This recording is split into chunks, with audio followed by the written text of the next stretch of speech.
صل على سيدنا ومولانا محمد وعلى بسم اللہ الرحمن الرحیم۔ السلام علیکم ناظرین و سامعین کرام، پروگرام یاد الہی دیکھنے کے لیے، یاد الہی کے سابقہ تمام پروگرامز دیکھنے کے لیے، بالخصوص وظائف دیکھنے، سننے، جاننے اور پڑھنے کے لیے آپ ہمارے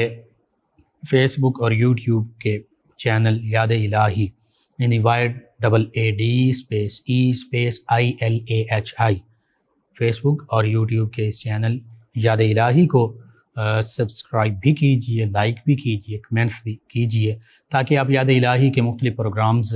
اور وظائف سے مکمل رہنمائی حاصل کر سکیں۔ جی ناظرین و سامعین، پروگرام یاد الہی میں روزانہ عظیم ہستیوں کے تذکارے پاک کیے جاتے ہیں،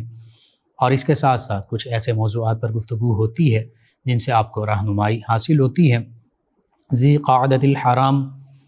یہ ماہ محترم، اس میں بالخصوص غزوہ احزاب پیش آئی، جسے غزوہ خندق بھی کہتے ہیں۔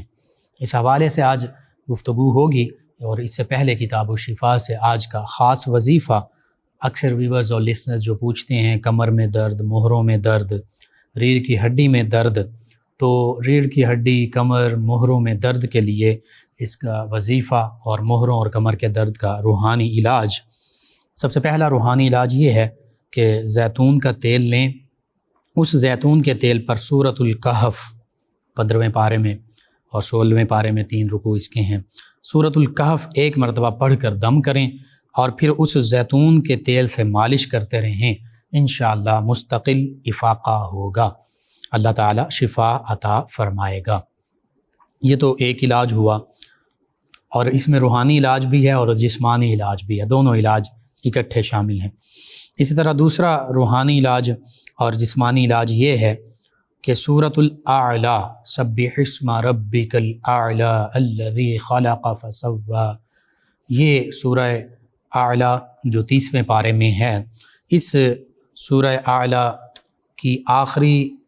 5-6 آیات بنتی ہیں، 14، 15، 16، 17، 18، 19۔ یہ 6 آیات بینات جو ہیں، ان کو چینی کی 7 پلیٹیں آپ لے لیں گے، ان چینی کی 7 پلیٹوں پر زعفران سے ان 6 آیات بینات کو لکھیں گے، اور پھر روغن زیتون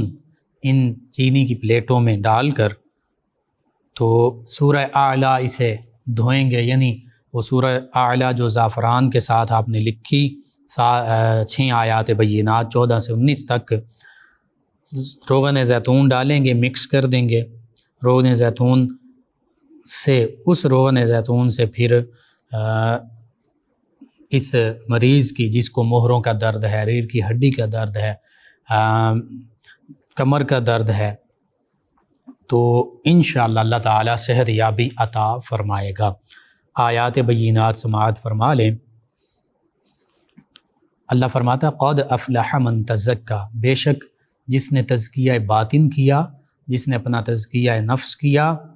اس نے فلاح پائی۔ اور ایک معنی یہ بھی ہے کہ جس نے عید کے دن، عید الفطر کے دن فطرانہ ادا کیا، اس نے فلاح پا لی۔ وذکر اسم ربہ فصلی،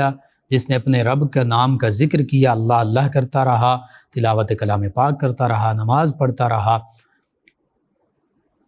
اور جس نے نماز پڑھی، یہ 2 چیزیں، جس نے اپنے رب کا نام کا ذکر کیا اور نماز پڑھی، وہ بھی فلاح پا گیا۔ اب اس کا معنی عام بھی ہے، اور خصوصاً اس کا ایک معنی یہ بھی ہے کہ جس نے عید کی نماز پڑھنے کے لیے آتے ہوئے اللہ کا نام لیا، پڑھتا رہا اللہ اکبر لا الہ الا اللہ واللہ اکبر وللہ الحمد، یہ تسبیح و تحلیل کرتا رہا، اور پھر آ کر عید کی نماز پڑھی تو فرمایا وہ بھی فلاح پا گیا۔ بل تؤثرون الحیات الدنیا، بلکہ تم دنیا کی زندگی جو ہے اس پر اثار کرتے ہو، والآخرۃ خیر وابقا، اور اللہ فرماتا ہے جو آخرت ہے وہ بہتر بھی ہے اور باقی رہنے والی بھی ہے، یعنی جو دنیا کے مصائب، تکالیف، پریشانیوں پر صبر و شکر کرے گا اور جذبہ ایثار کو قائم رکھتے ہوئے اپنی ضرورت کے باوجود دوسرے مسلمانوں کی ضروریات پوری کرے گا تو پھر اس کے لیے آخرت ہے، اور وہ آخرت جو بھلائی والی ہے، جو بہتر ہے اور جو ہمیشہ باقی رہنے والی ہے۔ اور اللہ فرماتا ان ھذا لفی الصحف الاولی، بے شک یہ بیان، یہ چیزیں، ان کا ذکر پہلے جو صحائف ہیں ان میں بھی ہے، صحف ابراہیم و موسیٰ، اور یہ ذکر سیدنا ابراہیم اور سیدنا موسیٰ علیہ السلام کے صحائف میں بھی ہے، یعنی ان میں بھی تزکیہ باطن کا ذکر ملتا ہے، اللہ کے نام کا ذکر کرنے کا، اللہ کی بارگاہ میں حاضر ہونے کا، نماز پڑھنے کا، ایثار کا، یہ فرامین اور احکام اور تعلیمات ان میں بھی موجود تھیں، اگرچہ ان لوگوں نے کما حق ان پر عمل نہیں کیا۔ پھر تیسرا وظیفہ، تیسرا روحانی علاج، اللہ تعالیٰ کا اسم مبارک یا غنیو، یا غنیو، اس کو کثرت سے پڑھنے سے مہروں اور کمر کے درد سے افاقہ ہوتا ہے۔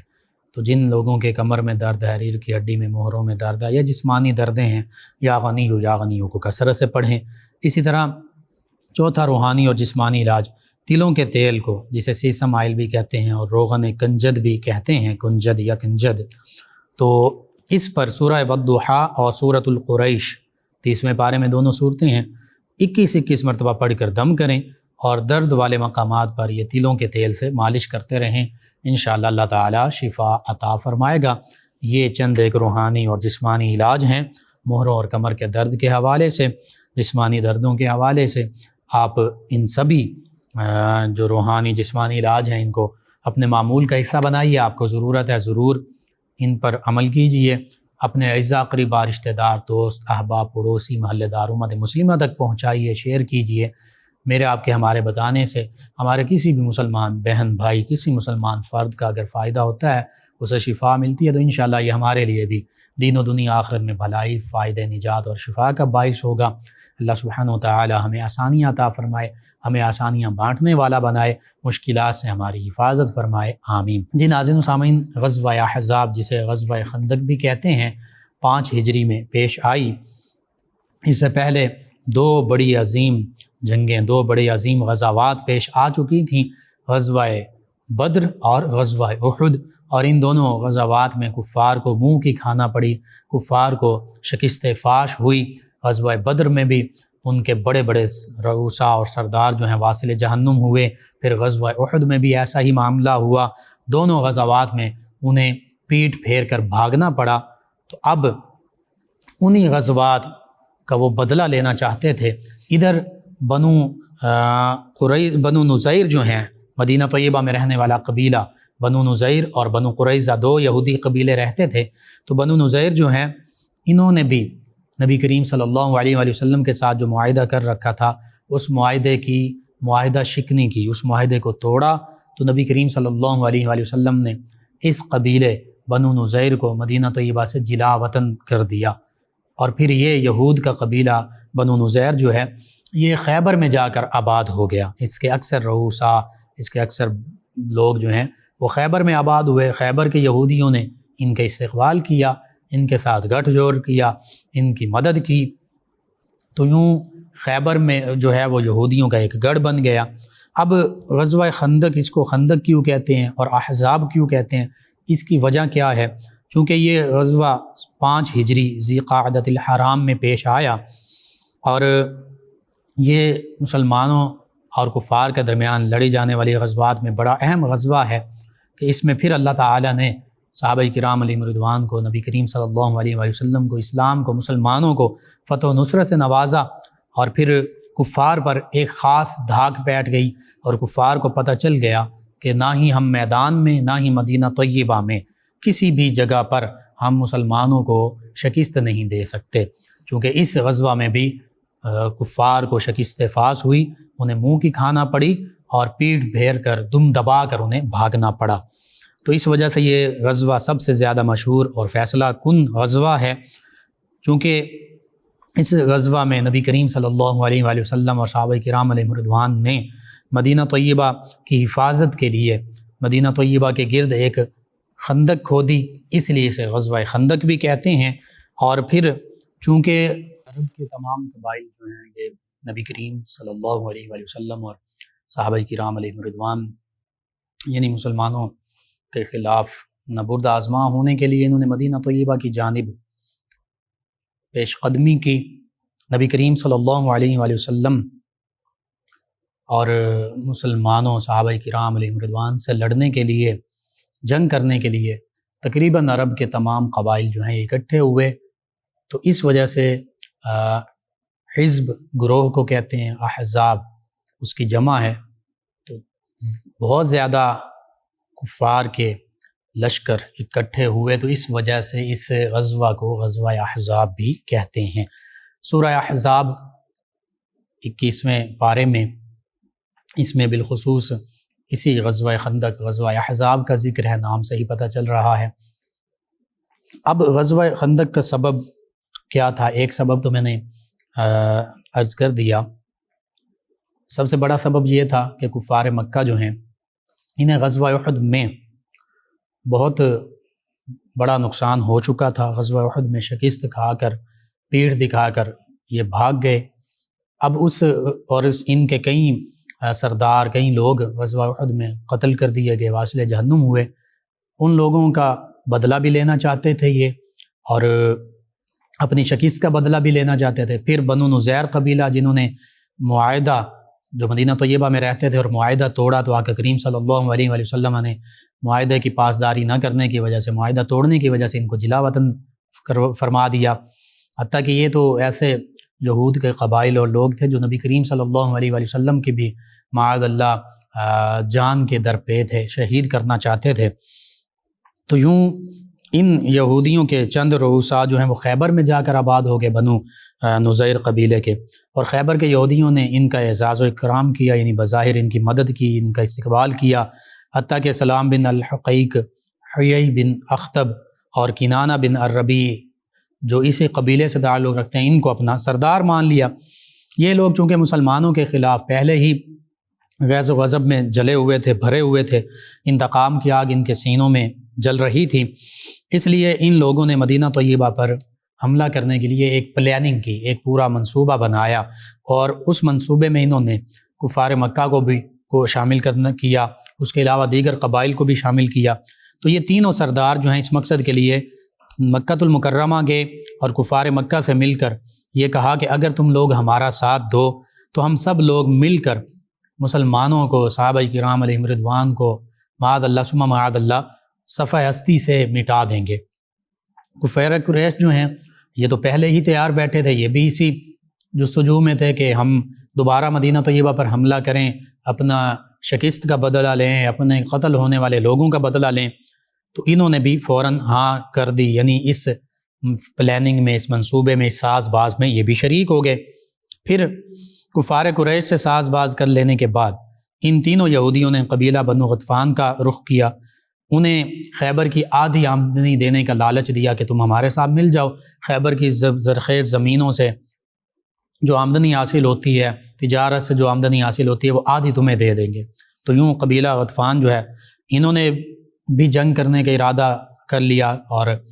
کہا کہ بالکل ہم بھی شامل ہوتے ہیں، اور قبیلہ بنو غطفان نے پھر اپنے حلیف قبیلے بنو اسد کو بھی اپنے ساتھ ملا لیا، اور پھر کفار مکہ نے اپنے رشتہ داریوں کو بنا پر بنو سلیم جو قبیلہ تھا اس کو اپنے ساتھ ملایا۔ یوں کفار مکہ اور عرب کے جو بڑے بڑے بت پرست قبائل تھے، اور پھر یہودی اور یہودیوں کے یہ بڑے تین سردار اور خیبر کے یہودی، یہ سبھی انہوں نے مل کر یہ پلاننگ تیار کی، یہ جنگ کا منصوبہ تیار کیا، اور تقریباً 10,000 کا لشکر تیار کیا، جو بظاہر ایک بڑی تعداد تھی۔ 10,000 جب نبی کریم صلی اللہ علیہ وآلہ وسلم کو مدینہ طیبہ میں یہ خبر ملی، آپ کو پتہ چلا کہ کفار مکہ اور یہود یوں ساز باز کر کے مل کر مسلمانوں کے خلاف مدینہ طیبہ پر حملہ آور ہونا چاہتے ہیں، تو پھر آقا کریم صلی اللہ علیہ وآلہ وسلم نے اپنے تمام صحابہ کرام علیہم رضوان، اپنے تمام جانثار انصار اور مہاجر صحابہ کرام علیہم رضوان سے مشورہ فرمایا۔ یہ آقا کریم صلی اللہ علیہ وآلہ وسلم کی سیرت مبارکہ کے تمام روشن پہلوؤں میں سے ایک پہلو یہ بھی ہے، وَأَمْرُهُمْ شُورَىٰ بَيْنَهُمْ، اللہ کے پیارے حبیب صلی اللہ علیہ وآلہ وسلم اپنے صحابہ کرام علیہم رضوان سے مشورہ فرمایا کرتے تھے، کبھی بھی زبردستی کوئی معاملہ نہیں فرماتے تھے۔ تو اب صحابہ کرام علیہم رضوان سے مشورہ ہوا، ہر ایک نے اپنی اپنی رائے دی۔ بالخصوص سیدنا سلمان فارسی رضی اللہ عنہ، جو ایران سے چلے تھے اور مختلف علاقوں سے ہوتے ہوئے اسلام کی روشنی اور اسلام کو حاصل کرنے کی خاطر مختلف صعوبتیں اور پریشانیاں سہتے ہوئے مدینہ طیبہ آئے، یہاں بھی غلام بنے، پھر اس غلامی سے بھی چھٹکارا ملا، تو انہوں نے ایک رائے پیش کی جسے آقا کریم صلی اللہ علیہ وآلہ وسلم نے پسند فرمایا۔ وہ رائے یہ تھی کہ جس کہ خندق کھود دی جائے، یہ رائے تھی۔ اب یہ خندق کھودنے کا معاملہ عرب میں نہیں تھا، ایران میں جنگوں کے دوران یہ معاملہ ہوتا تھا کہ شہروں کے گرد خندق کھود دی جاتی تھی۔ اس کا فائدہ یہ ہوتا تھا کہ اس خندق کو دشمن عبور نہیں کر سکتا تھا۔ تو آقا کریم صلی اللہ علیہ وآلہ وسلم نے ان کی اس رائے کو بہت سراہا، پسند فرمایا، اور ظاہری وجہ اس میں یہ بھی بیان کی جاتی ہے کہ چونکہ کفار مکہ کا لشکر جو ہے وہ 10,000 لوگوں پر مشتمل تھا، جس میں مختلف عرب کے قبائل بھی تھے، بت پرست قبائل، یہودی بھی تھے، تو میدان میں تو انہیں بدر اور احد میں شکست دے دی تھی۔ اب ایک نیا طریقہ اختیار کیا گیا کہ ادھر 10,000 لوگ ہیں کفار مکہ کے اور یہ پورا احزاب مختلف لشکروں کے، ادھر آقا کریم صلی اللہ علیہ وآلہ وسلم کے ساتھ 3,000 صحابہ کرام علیہم رضوان ہیں۔ اگرچہ میدان میں بھی جنگ لڑی جا سکتی تھی، کوئی ایسا معاملہ نہیں تھا، لیکن آقا کریم صلی اللہ علیہ وآلہ وسلم نے اس بات کو پسند فرمایا کہ اس دفعہ مدینہ طیبہ کے اندر رہتے ہوئے دفاعی جنگ جو ہے وہ لڑی جائے۔ یوں نبی کریم صلی اللہ علیہ وآلہ وسلم نے خندق کھودنے کا حکم دیا، اور پھر نبی کریم صلی اللہ علیہ وآلہ وسلم خود بھی بنفس نفیس خندق کھودنے میں شامل ہوئے، اور آقا کریم صلی اللہ علیہ وآلہ وسلم نے خندق کھودنے کے لیے خود جو درجہ بندی، حد بندی فرمائی۔ مدینہ طیبہ کے زیادہ تر اطراف میں یوں تھا معاملہ کہ جو مکانات تھے وہ ایک دوسرے کے قریب قریب تھے، گلیاں تنگ تھیں اور پچھلی جانب پہاڑ بھی تھے، تو اس لیے بالخصوص وہ جگہ جہاں پہاڑ بھی نہیں تھے اور جہاں آبادی زیادہ نہیں تھی، تنگ مکانات اور گلیاں تنگ نہیں تھیں، جہاں سے کفار کے لوگوں کا آنے کا بالکل خطرہ تھا، اس جگہ پر بالخصوص آقا کریم صلی اللہ علیہ وآلہ وسلم نے 10 آدمیوں کی ڈیوٹی لگائی اور ان کے ذمے 10 گز زمین یا 10 میٹر زمین ان کے ذمے لگا دی، تقسیم فرما دی۔ یوں تقریباً 20 دن میں تمام صحابہ کرام علیہم رضوان نے، جن کی تعداد 3,000 تھی، مل کر خندق کھودی، اور اس خندق کی جو لمبائی ہے اس کے بارے میں یہ ملتا ہے کہ تقریباً 4 سے 5 کلومیٹر تک تھی، جو چوڑائی ہے وہ اتنی تھی کہ کوئی جانور یعنی گھوڑا وغیرہ اور کوئی انسان اسے پھلانگ نہیں سکتا تھا، اور پھر گہرائی جو ہے وہ 5 گز تک تھی، 5 میٹر کہہ لیں یا 5 گز کہہ لیں، یعنی تقریباً وہ بھی 18 فٹ تک بنتی ہے گہرائی، اور چوڑائی بھی اسی طرح تقریباً 18-20 فٹ تک تھی۔ تو یوں اس خندق کی چوڑائی اور لمبائی اور گہرائی اتنی تھی کہ اس کو کوئی بھی کافر پار نہیں کر سکتا تھا۔ نبی کریم صلی اللہ علیہ وآلہ وسلم خود بنفس نفیس خندق کھودنے میں تشریف فرما رہے، موجود رہے۔ سیدنا انس بن مالک رضی اللہ عنہ فرماتے ہیں کہ نبی کریم صلی اللہ علیہ وآلہ وسلم خندق کے پاس تشریف لائے، اور جب دیکھا کہ انصار و مہاجرین کڑکڑاتے ہوئی سردی میں، سردی کے دن تھے، سردی کا موسم تھا، صبح کے وقت کئی فاقوں کے باوجود جوش و خروش کے ساتھ خندق کھودنے میں مشغول ہیں، تو آقا کریم صلی اللہ علیہ وآلہ وسلم نے مزید ان کے جذبے کو بڑھاتے ہوئے محبت کے انداز میں یہ رجز پڑھا، اور اللہم ان العیش عیش الآخرہ فاغفر الانصار والمہاجرہ، کہ اللہ بلا شبہ زندگی تو بس آخرت کی زندگی ہے، لہٰذا تو انصار و مہاجرین کو بخش دے، یعنی ان کو جنت عطا فرما دے۔ اس کے جواب میں انصار و مہاجرین نے بھی آواز ملا کر یوں پڑھنا شروع کر دیا، نحن الذین بایعوا محمدا علی الجہاد ما بقینا ابدا، کہ ہم وہ لوگ ہیں کہ جنہوں نے نبی کریم صلی اللہ علیہ وآلہ وسلم کے دست مبارکہ پر بیعت کر لی ہے، جب تک ہم زندہ رہیں، ہمیشہ کے لیے آقا کریم صلی اللہ علیہ وآلہ وسلم کا ہم ساتھ دینے والے ہیں۔ اسی طرح صحابہ کرام علیہم رضوان فرماتے ہیں کہ نبی کریم صلی اللہ علیہ وآلہ وسلم خود بھی خندق کھودتے اور مٹی اٹھا کر باہر پھینکتے، یہاں تک کہ آپ کے شکم اطہر پر مٹی جو ہے اس نے آ کر محبت کے ساتھ پناہ لی ہوئی تھی، اور مٹی اٹھاتے ہوئے صحابہ کرام علیہم رضوان کے لیے نبی کریم صلی اللہ علیہ وآلہ وسلم یوں فرماتے، واللہ لولا اللہ مہتدینا ولا تصدقنا ولا صلینا، کہ اللہ کی قسم اگر اللہ کا فضل نہ ہوتا تو ہم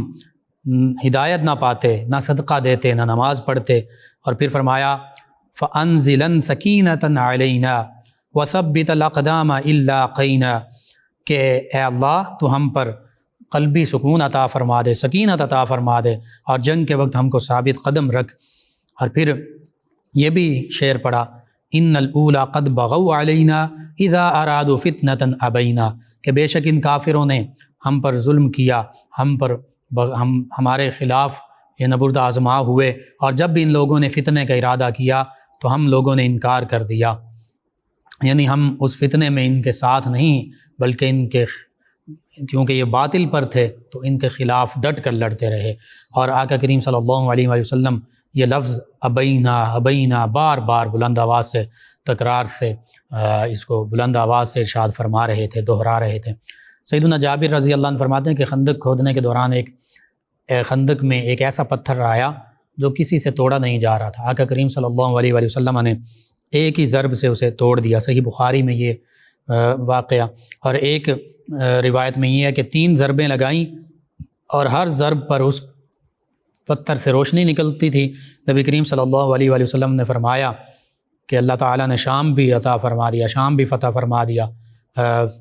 ایران بھی فتح فرما دیا، یمن بھی فتح فرما دیا، یعنی نبی کریم صلی اللہ علیہ وآلہ وسلم نے صحابہ کرام علیہم رضوان کو ان ملکوں کے بارے میں فتح کی بشارت پہلے سے ہی عطا فرما دی۔ اور حقیقت میں ایسا ہوا کہ ایک وقت آیا صحابہ کرام علیہم رضوان کے ہاتھوں پر شام بھی فتح ہوا، ایران بھی فتح ہوا، یمن بھی فتح ہوا۔ سیدنا جابر رضی اللہ عنہ نے اس موقع پر دعوت کی، چونکہ صحابہ کرام علیہم رضوان بھی فاقوں سے تھے، آقا کریم صلی اللہ علیہ وآلہ وسلم بھی فاقے سے۔ آقا کریم صلی اللہ علیہ وآلہ وسلم نے اپنے شکم اطہر پر پتھر باندھا ہوا تھا، پتھر باندھے ہوئے تھے۔ صحابہ کرام علیہم رضوان نے دیکھا تو انہوں نے بھی پتھر باندھنے شروع کر دیے۔ تو نبی کریم صلی اللہ علیہ وآلہ وسلم نے اس موقع پر فرمایا ایکم مثلی، تم میں سے میرے مثل کون ہو سکتا ہے، میری طرح کون ہو سکتا ہے؟ فرمایا مجھے تو میرا اللہ کھلاتا پلاتا ہے، میں اپنے اللہ کے ہاں وقت گزارتا ہوں، یعنی اللہ تعالیٰ کی طرف سے خاص طور پر نبی کریم صلی اللہ علیہ وآلہ وسلم کے لیے انتظام ہوتا ہے۔ تو پھر اس موقع پر جب صحابہ کرام علیہم رضوان بھی فاقے سے ہیں، نبی کریم صلی اللہ علیہ وآلہ وسلم بھی، آپ کی بھی یہی کیفیت ہے، تو سیدنا جابر رضی اللہ عنہ فرماتے ہیں کہ میں نے جب آقا کریم صلی اللہ علیہ وآلہ وسلم کو اس حالت میں دیکھا کہ شکم اطہر پر پتھر باندھے ہیں تو میرا دل بھر آیا۔ صحابہ کرام جانثار دیکھ نہیں پاتے تھے، تو فرماتے ہیں کہ میں نے نبی کریم صلی اللہ علیہ وآلہ وسلم سے اجازت لی، اپنے گھر آیا، اپنی بیوی سے کہا کہ نبی کریم صلی اللہ علیہ وآلہ وسلم اس حالت میں ہیں کہ شکم اطہر پر پتھر باندھے ہیں، فاقوں سے ہیں، تو گھر میں کھانا تیار کیا جائے۔ وہ ان کی زوجہ کہنے لگیں کہ 1 سا جو پڑی ہے وہ تقریباً کوئی 2 سے 4 کلو بنتے ہیں، 4 کلو ہوں گے، 2 سوا 2 سیر بنتے ہیں، اور ساتھ بکری کا ایک بچہ تھا۔ تو نبی کریم صلی اللہ علیہ وآلہ وسلم کی بارگاہ میں عرض کیا گیا، انہوں نے آٹا گوندا ان کی زوجہ نے، اور پھر وہ بکری کا بچہ ذبح کیا گیا جو کافی موٹا تازہ تھا، فربان دام تھا۔ نبی کریم صلی اللہ علیہ وآلہ وسلم کی بارگاہ میں عرض کیا گیا، یا رسول اللہ صلی اللہ علیہ وسلم تھوڑی سی روٹیاں ہیں، تھوڑا سا سالن ہے، آپ تشریف لے آئیے۔ چند ایک صحابہ کرام آپ کے ساتھ تشریف لے آئیں۔ نبی کریم صلی اللہ علیہ وآلہ وسلم نے تمام صحابہ کرام علیہم رضوان سے فرمایا کہ چلو جابر نے ہماری دعوت کی ہے۔ یہ بڑے پریشان ہوئے، جب گھر میں آئے تو اپنی زوجہ سے کہنے لگے کہ اتنا صحابہ کرام علیہم رضوان اب کیسے انتظام ہوگا؟ تو نبی کریم صلی اللہ علیہ وآلہ وسلم نے فرما دیا کہ میرے آنے سے پہلے روٹی مت پکوانا، اور اسی طرح سالن بھی۔ نبی کریم صلی اللہ علیہ وآلہ وسلم تشریف لائے تو گوندے ہوئے آٹے میں اپنا لعاب دہن مبارک ڈالا، برکت کی دعا فرمائی۔ اسی طرح گوشت کی جو ہانڈی تھی اس میں لعاب دہن مبارک ڈالا اور برکت کی دعا فرمائی۔ پھر روٹی پکانے کا بھی حکم دیا اور فرمایا کہ ہانڈی چولہے سے نہیں اتاری نہ جائے بلکہ چولہے پر ہی موجود رہے۔ روٹی پک گئی، ہانڈی میں سالن تیار ہو گیا۔ سیدنا جابر رضی اللہ عنہ کی بیوی جو ہیں وہ گوشت نکال کر سالن بھی دیتی رہیں، روٹیاں بھی آتی رہیں، حتیٰ کہ صحیح بخاری میں یہ واقعہ کا ذکر ملتا ہے کہ 1000 صحابہ کرام علیہم رضوان، 1000 سے زیادہ، انہوں نے آسودہ ہو کر، پیٹ بھر کر، سیر ہو کر کھانا کھایا، لیکن گودا ہوا آٹا پہلے جتنا موجود تھا، اور ہانڈی میں سالن جو ہے چولہے پر وہ اسی طرح جوش مار رہا تھا، اس میں کوئی کمی نہیں آئی تھی۔ یہ نبی کریم صلی اللہ علیہ وآلہ وسلم کا معجزہ۔ اسی طرح ایک بچی جو ہے وہ کھجوریں لے آئی اپنے والد کے لیے، تو وہ بھی آقا کریم صلی اللہ علیہ وآلہ وسلم کی بارگاہ میں عرض پیش کی گئیں۔ آقا کریم صلی اللہ علیہ وآلہ وسلم نے ایک کپڑے پر حکم دیا کہ انہیں بکھیر دیا جائے، اپنے دست مبارکہ سے بلکہ بکھیرا، اور تمام اہل خندق کو بلا کر فرمایا کہ خوب سیر ہو کر کھاؤ۔ تمام صحابہ کرام علیہم رضوان نے، غالباً وہ 3000 کے قریب تھے، انہوں نے خوب سیر ہو کر کھجوریں کھائیں۔ تو یہ نبی کریم صلی اللہ علیہ وآلہ وسلم کے معجزات میں سے۔ پھر نبی کریم صلی اللہ علیہ وآلہ وسلم نے سلع پہاڑ جو ہے اس کو اپنی پشت کی جانب رکھا اور اسی کے دامن میں ٹھہرے، اور مکانات میں خواتین اور بچوں کو ٹھہرایا گیا مدینہ طیبہ کے، وہاں پر بھی صحابہ کرام علیہم رضوان کو متعین فرما دیا گیا، اور بالخصوص خندق کے کچھ جگہوں پر صحابہ کرام علیہم رضوان کو متعین فرما دیا گیا کہ اگر جنگ کی نوبت آئے بھی دو بدو آمنے سامنے تو صحابہ کرام علیہم رضوان ان کفار کو واصل جہنم کر سکیں۔ اس طرح جو مہاجرین صحابہ کرام علیہم رضوان کا علم تھا، جھنڈا تھا، وہ سیدنا زید بن حارثہ رضی اللہ عنہ کے ہاتھ میں دیا گیا، اور انصار صحابہ کرام علیہم رضوان کے علم بردار جو بنے وہ سیدنا سعد بن عبادہ رضی اللہ عنہ انہیں بنایا گیا۔ مدینہ طیبہ میں بالخصوص سیدنا ام مکتوم رضی اللہ عنہ نابینا صحابی، ان کو آقا کریم صلی اللہ علیہ وآلہ وسلم نے اپنا نائب بنایا، اور 3000 انصار و مہاجرین صحابہ کرام علیہم رضوان کی فوج کے ساتھ آقا کریم صلی اللہ علیہ وآلہ وسلم نے مدینہ طیبہ یعنی جو آبادی ہے وہاں سے نکل کر سلع پہاڑ کے دامن میں ٹھہرے۔ اور پھر اس موقع پر بنو قریظہ کے جو یہودی تھے، منافقین تھے، انہوں نے اگرچہ معاہدہ تھا کہ مل کر لڑنا ہے، لیکن یہ اس معاہدے سے انہوں نے اس معاہدے کو توڑا اور پھر معاہدہ شکنی کرتے ہوئے علیحدہ ہو گئے، حتیٰ کہ بنو نذیر کے لوگوں کے ساتھ ابو سفیان ان کا ساتھ دیا۔ اس سورہ احزاب کا ذکر قرآن مجید فرقان حمید میں سورہ احزاب میں یوں بھی ہے کہ جب 10,000 کفار 3 اطراف سے مدینہ طیبہ پر انہوں نے لشکر کشی کی تو اللہ فرماتا اذ جاءوکم من فوقکم ومن اسفل منکم واذ زاغت الابصار وبلغت القلوب الحناجر وتظنون باللہ الظنون هنالک ابتلی المؤمنون وزلزلوا زلزالا شدیدا۔ اللہ فرماتا کہ جب کافر تم پر، تمہارے اوپر سے، تمہارے نیچے سے،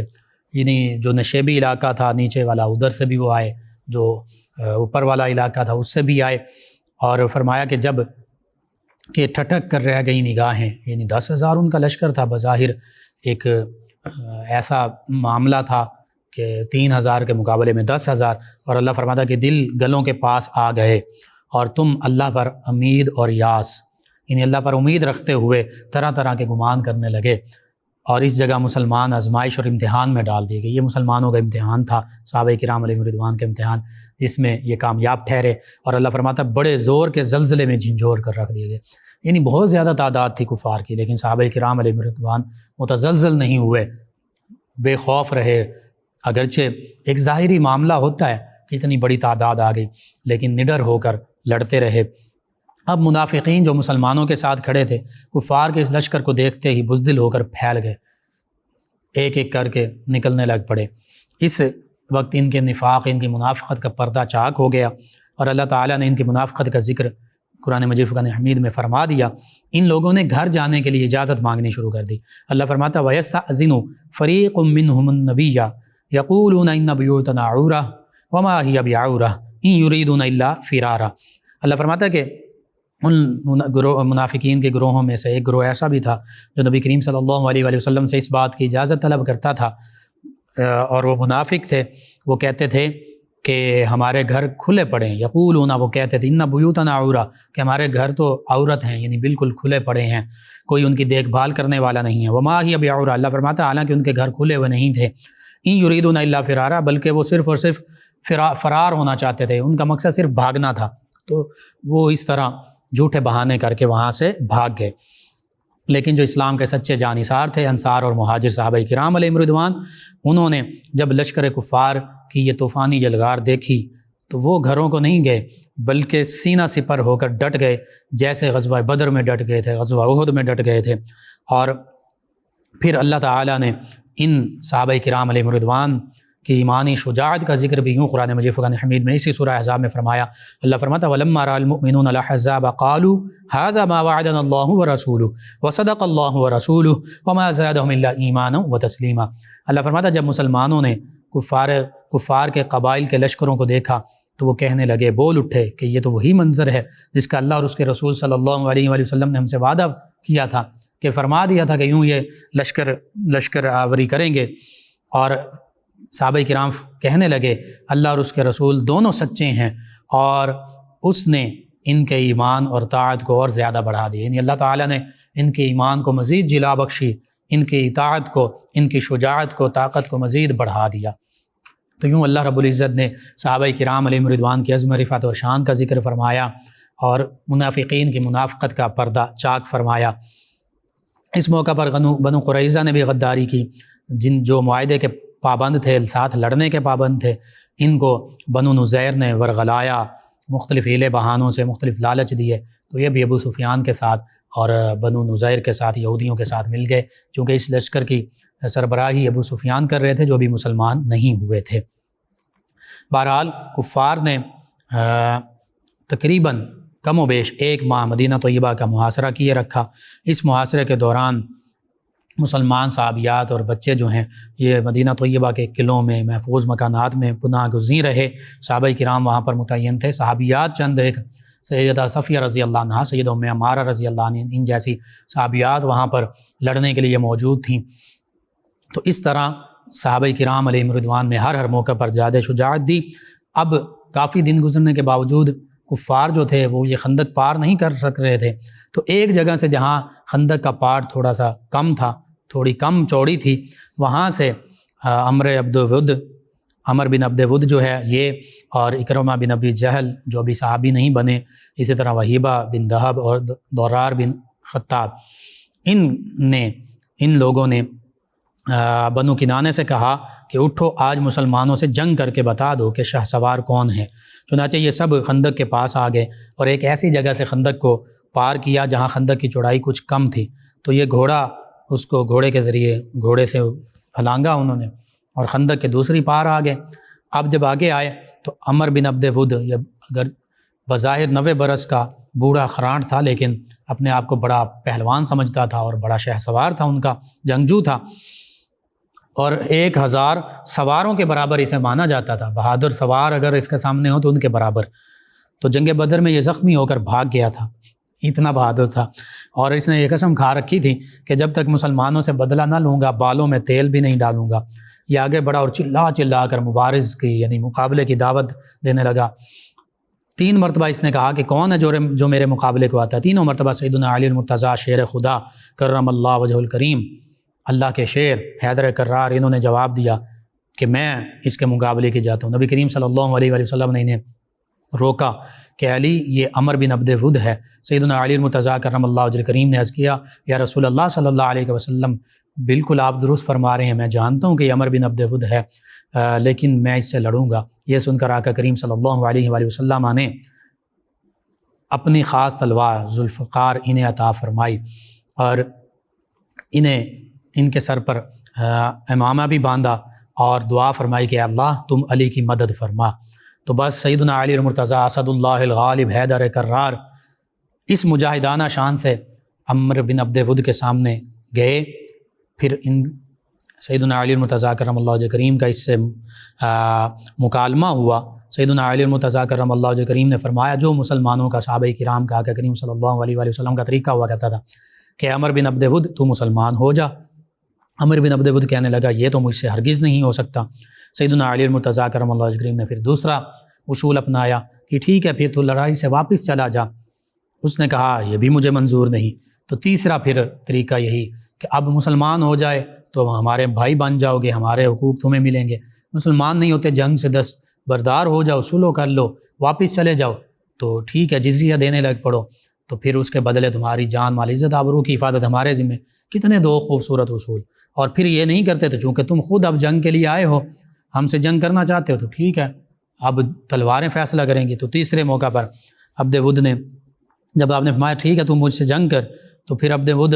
اپنی دانش میں اپنے آپ کو تکبر کے انداز میں بڑا پہلوان جو سمجھ رہا ہے، ہنس کر کہنے لگا کہ میں کبھی یہ سوچ نہیں سکتا تھا کہ دنیا میں کوئی مجھ کو جنگ کی دعوت دے گا۔ سیدنا علی المرتضیٰ کرم اللہ وجہ کریم نے بھی شاہ فرمایا لیکن میں تجھ سے لڑنا چاہتا ہوں۔ تو عمر بن عبد ود کہنے لگا کہ تمہارا نام کیا ہے؟ آپ نے فرمایا علی بن ابی طالب رضی اللہ عنہ۔ تو عمر بن عبد ود کہتا اے بھتیجے تم ابھی کم عمر ہو، بہت ہی کم عمر ہو، میں تمہارا خون بہانا پسند نہیں کرتا. یعنی ابھی بھی وہ تکبرانہ انداز کے ساتھ بات کر رہا ہے. سیدنا علی المرتضیٰ کرم اللہ وجہ کریم نے فرمایا لیکن میں تمہارا خون بہانے کو بے حد پسند کرتا ہوں. جب سیدنا علی المرتضیٰ کرم اللہ وجہ کریم نے یہ فرمایا تو عمر بن عبد ود کا خون کھول اٹھا. تو اس نے یہ گرم گرم جملے جب سنے تو غصے کے مارے آپے سے باہر ہو گیا. سیدنا علی المرتضیٰ اگرچہ پیدل تھے اور یہ سوار تھا تو اس پر غیرت سوار ہوئی تو یہ گھوڑے سے اتر پڑا. یعنی دو بدو مقابلہ ہونا چاہیے تو اپنی تلوار سے گھوڑے کے پاؤں بھی اس نے کاٹ ڈالے. اب اتنے متکبرانہ انداز میں اپنے آپ کو اتنا بہادر سمجھ رہا ہے اور تلوار لے کر سیدنا علی المرتضیٰ کرم اللہ وجہ کریم کی طرف بڑھا. تلوار کا اس نے بڑا وار کیا. سیدنا علی المرتضیٰ کرم اللہ وجہ کریم نے اس کی تلوار کے وار کو اپنے ڈھال پر روکا. حالانکہ یہ وار اتنا سخت تھا کہ تلوار ڈھال اور امامے کو کاٹتی ہوئی پیشانی پر لگی. گو بہت گہرا زخم نہیں لگا لیکن پھر بھی یہ لکھا سیرت نگاروں نے کہ آپ کی پیشانی پر اس کا زخم موجود رہا. سیدنا علی المرتضیٰ کرم اللہ وجہ کریم نے للکارا کہ اے عمر اب سنبھل جا، اب میری باری ہے. یہ کہہ کر سیدنا علی المرتضیٰ کرم اللہ وجہ کریم اسد اللہ الغالب شیر خدا حیدر کرار نے نبی کریم صلی اللہ علیہ وآلہ وسلم کی مبارک تلوار کا ایسا جچا تلا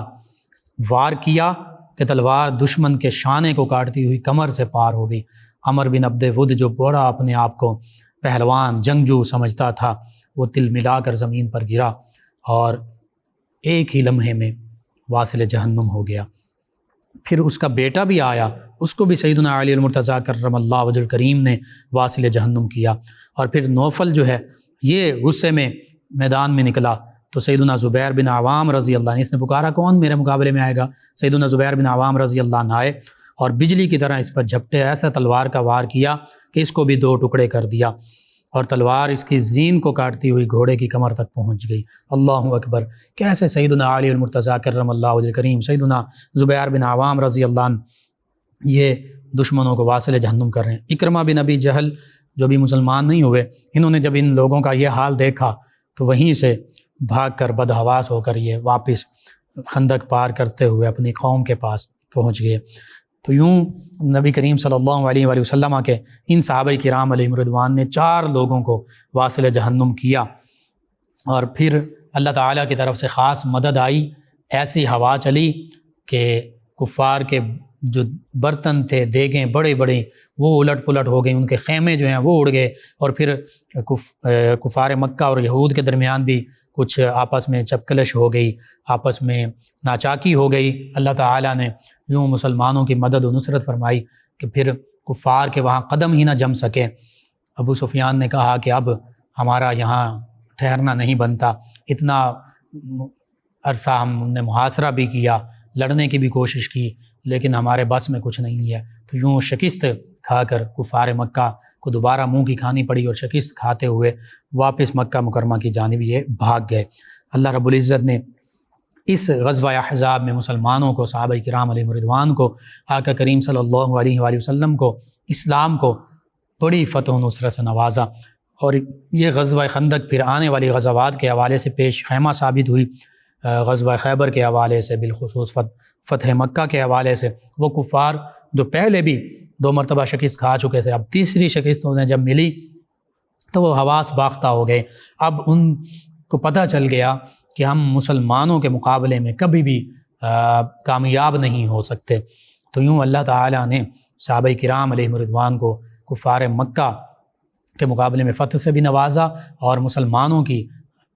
کا رعب، ہیبت، دبدبہ کفار مکہ اور دیگر قبائل اور یہود کے دلوں پر بیٹھ گیا. اگرچہ اس کے بعد غزوہ خیبر بھی پیش آئی، دیگر غزوات بھی ہوئیں، لیکن اللہ تعالیٰ نے مزید فتح و نصرت سے نوازا. تو یوں غزوہ احزاب بہت اہمیت کی حامل ہے. 6 صحابہ کرام اس غزوہ میں خندق کے موقع پر شہید ہوئے. اسی طرح کچھ صحابہ کرام علیہم رضوان کے بارے میں یہ ملتا ہے کہ وہ جب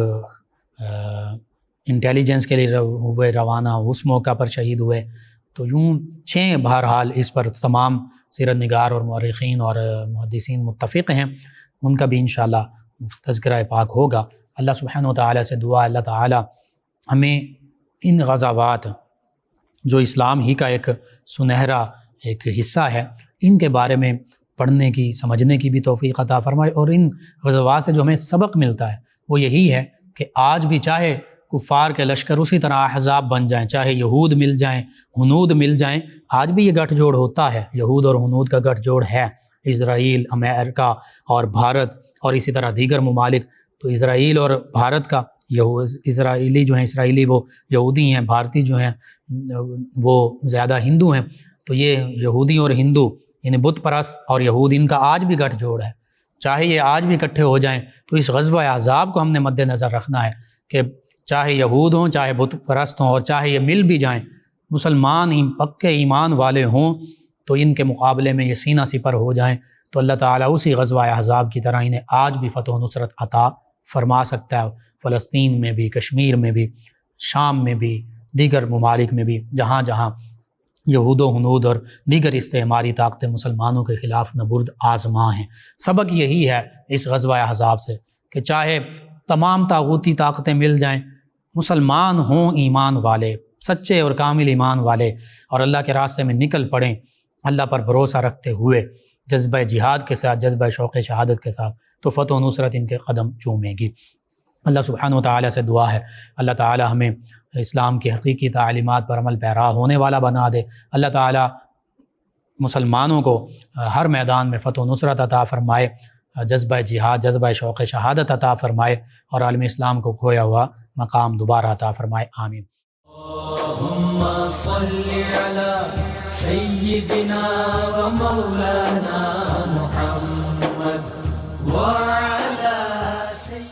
سماعت فرما رہے ہیں پروگرام یاد الہی۔ ناظرین سامعین، اس دوران ہمیں ہمارے ریگولر لسنرز میں شامل ہیں افتخار ڈوگر صاحب، غلام رسول صاحب، احمد حسین، غلام حسین صاحب، محمد علی عباس صاحب، کہتے ہیں آپ کا پروگرام سن رہے ہیں 208 چک ڈوگرا والا سے، جی شکریہ، سلام کہا، جی وعلیکم السلام۔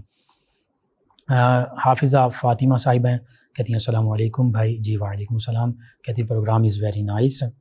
چلیں جی شکریہ۔ کہتے ہیں کہ ہم سب گھر والے آپ کا پروگرام روزانہ سنتے ہیں، اور انہوں نے کہا کہ بھائی نہایت ادب سے سوال ہے آپ سے کہ کیا مخصوص ایام میں خواتین جو ہیں وظیفے کے طور پر زبانی سورہ اخلاص یا کوئی اور صورت پڑھ سکتی ہیں؟ بہت سے لوگ کہتے ہیں کہ زبان پاک ہی ہوتی ہے، قرآن پاک پڑھ لینا چاہیے، اس کے متعلق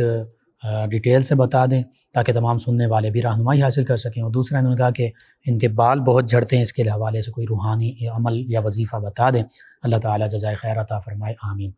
جی میں عرض کرتا ہوں، حیض اور نفاس کے جو احکام ہیں خواتین کے لیے، ان کو آپ غور سے سماعت کر لیجئے۔ تمام مسلمان خواتین، حیض و نفاس کی حالت میں نماز پڑھنا، روزہ رکھنا، یہ دونوں حرام ہیں، یعنی نماز اور روزہ نہیں، نہ نماز پڑھی جائے گی نہ روزہ رکھا جائے گا۔ ہاں نماز کی قضا نہیں ہے، جتنے روزے فرض اگر ان دنوں میں تھے رمضان کے، تو جتنے روزے چھوٹے حیض و نفاس کی وجہ سے وہ بعد میں قضا کیے جائیں گے، دوبارہ رکھے جائیں گے۔ اسی طرح میں نے عرض کر دیا ان دنوں میں نمازیں معاف ہیں، نمازوں کی قضا بھی نہیں، البتہ روزوں کی قضا ہے، یعنی باقی دنوں میں جتنے روزے ان دنوں میں چھوٹے وہ باقی دنوں میں رکھنا فرض ہے۔ اب ایک اور مسئلہ یہ ہے کہ نماز کے وقت میں وضو کر کے اتنی دیر تک، جتنی دیر آپ نماز پڑھتے تھے اتنی دیر تک ذکر الہی، درود پاک اور دوسرے وظیفے پڑھ سکتے ہیں، اللہ اللہ کر سکتے ہیں، کلمہ طیبہ کا درود پاک یا کوئی اور وظیفہ پڑھ لیا جائے جتنی دیر خواتین نماز پڑھا کرتی تھیں، تاکہ وہ نماز کی عادت قائم رہے، وہ وقت جو ہے نماز کا وہ عادت قائم رہے۔ اسی طرح حیض و نفاس والی خواتین کو قرآن مجید پڑھنا، چاہے دیکھ کر ہو یا زبانی یا اس کا چھونا، اگرچہ جلد یا چوبی حاشیہ جو ہے اس کو انگلی کی نوک یا بدن کا کوئی حصہ اس سے چھونا، یہ سب حرام ہے۔ یعنی حیض و نفاس والی خواتین قرآن مجید فقہ میں زبانی بھی نہیں پڑھ سکتی، دیکھ کر بھی نہیں پڑھ سکتی، چھو بھی نہیں سکتی، قرآن مجید فقہ حمید کے خلاف کو بھی نہیں چھونا کیونکہ وہ اسی کے ساتھ متصل ہے۔ اب اگلا مسئلہ یہ ہے کہ کاغذ کے پرچے پر کوئی آیہ مبارکہ لکھی ہو تو اس کو چھونا بھی حرام ہے، آیت مبارکہ، کیونکہ قرآنی آیت ہے، لا یمسہ الا المطہرون، اللہ فرماتا ہے طہارت کے بغیر اس کو نہ چھوا جائے، قرآن مجید فقہ حمید کو۔ اب ایک اور مسئلہ یہ کہ قرآن مجید جزدان میں ہو، یعنی کسی الماری میں پڑا ہو، تو اس جزدان کے چھونے میں کوئی حرج نہیں ہے، لیکن قرآن مجید فقہ حمید یا اس کے خلاف یا رحل وغیرہ اس کو نہیں چھونا چاہیے۔ اسی طرح اس حالت میں یعنی حیض و نفاس کی حالت میں قرآن مجید فقہ حمید اور دینی کتابوں کے چھونے کے سب احکام وہی ہیں جو بے غسل والے کی ہیں، جن کا بیان یعنی جو بے غسل ہوتے ہیں، جن پر غسل فرض ہے، جنبی ہوتے ہیں یا حیض اور نفاس کا معاملہ ہے، تو جب تک یہ معاملہ ہے اس وقت تک قرآن مجید اور دینی کتابیں جن میں بالخصوص آیات موجود ہوں، احادیث موجود ہوں، ان کو نہیں چھونا چاہیے۔ اب جو معلمہ ہیں، بعض اوقات خواتین قرآن مجید پڑھاتی ہیں یا درس نظامی پڑھاتی ہیں، تو اس کے لیے معلمہ جو ہیں ان کو حیض و نفاس ہو تو ایک ایک کلمہ سانس توڑ توڑ کر پڑھائیں، ایک ایک کلمہ سانس توڑ توڑ کر، ایک ایک کر کے علیحدہ علیحدہ سانس توڑتے ہوئے پڑھاتی جائیں، اور ہجے کرانے میں بھی کوئی حرج نہیں، ہجے کروا لیے جائیں۔ اب اس حالت میں دعائے قنوت پڑھنا بھی یہ علماء نے مکروہ لکھا ہے۔ اسی طرح قرآن مجید فرقان حمید کے علاوہ یہ آپ کے مسئلے کے حوالے سے بالخصوص تمام اذکار، کلمہ شریف، درود پاک، یہ پڑھنا بلا کراہت جائز ہے، بلکہ مستحب ہے، یعنی پسندیدہ ہے، پڑھ سکتے ہیں۔ وضو یا کلی کر کے پڑھنا بہتر ہے، ویسے بھی حرج نہیں ہے، ویسے بھی پڑھ سکتے ہیں۔ اسی طرح یہ چیزیں جو ہیں میں نے عرض کر دیں۔ اب جو معلمہ ہیں وہ ایک ایک کلمہ سانس توڑ توڑ کر پڑھا سکتی ہیں، ہجے کروا سکتی ہیں، اور کلمہ شریف، درود شریف یا کوئی وظیفہ ہے وہ پڑھا جا سکتا ہے۔ تو اب سورہ اخلاص کا آپ نے چونکہ خاص طور پر ذکر کیا ہے، تو اس حوالے سے یہی ہے، اگر ضرور بہتر یہی ہے نہ پڑھی جائے، قرآن مجید فرقان حمید میں سے ہے،